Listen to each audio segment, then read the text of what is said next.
Mapagpalang araw mga kaimusenyo.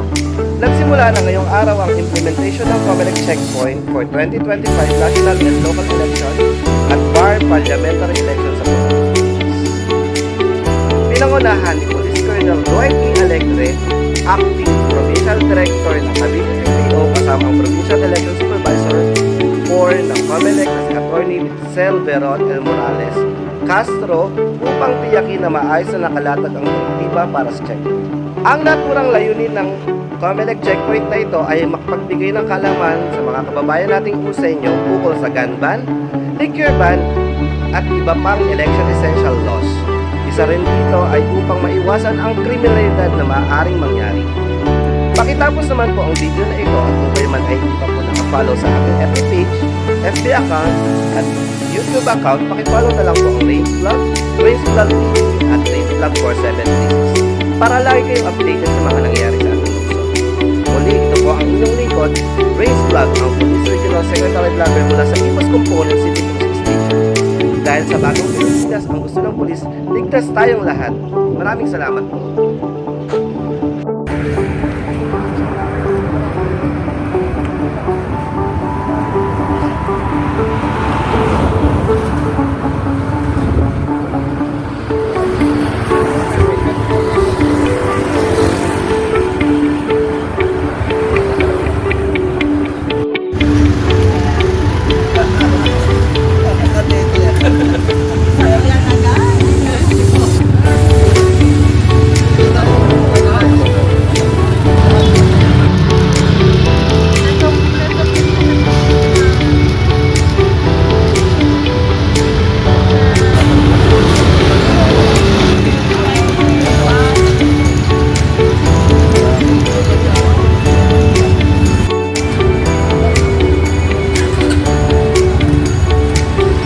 Ingat po!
Ganitong klase ng checkpoint? Kahit lang ba? Expected mo? Hindi. Okay lang. Yung Reminder lang namin, kasi mo lang pamilihan na namin dahil may sinipan ako bawal natin pagpagkasi. Yan po kayo ma'am. Dito po. Eh maganda naman po yun para nagiging maayos ang kalakaran na yung cancer. hindi po ba kayo naabala? Ay hindi, mas gusto nga namin po. Anong kahalagahan po ng may checkpoints na ganito?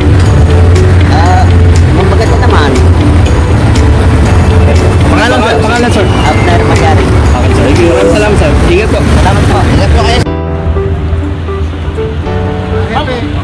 Kasi mga ilang augmented elements po ang nakalat nyo di sa PNP along 2027 over ng India.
alam na cities or towns na medyo highly contested yung areas?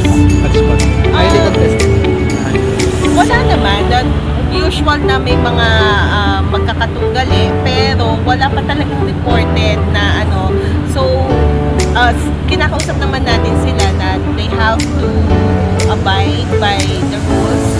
So, wala talaga as we speak. So may po yung mga lisensyadong baril, maaaring po pang dalhin ng mga private na As long as nakakahabos ka na certificate of exemption or authority from our from COMELEC, pwede po nilang dalhin yan. So not because they have license to carry, hindi po ibig sabihin doon na pwede na sila magdala. Kailangan po may exemption sila. hanggang kailan po pwede mag-apply ng exemption? Ongoing po ang ating application for gun ban exemption. So hindi po yung liquor ban po? Yes. Sir, anong magiging reprimand or kaso na mahuhuling lalabag sa ating pamalit? Una sa lahat, of course, i-effect naman yung ating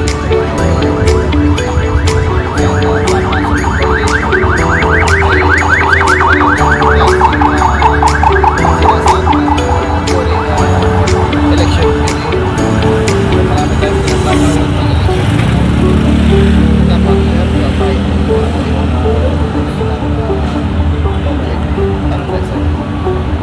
Sir, sa panahon to na nalalapit po yung election at kaliwat kanan yung ating mga checkpoint sa province ng Cavite, ano po ang inyong mensahe sa ating publiko, mamayan para sa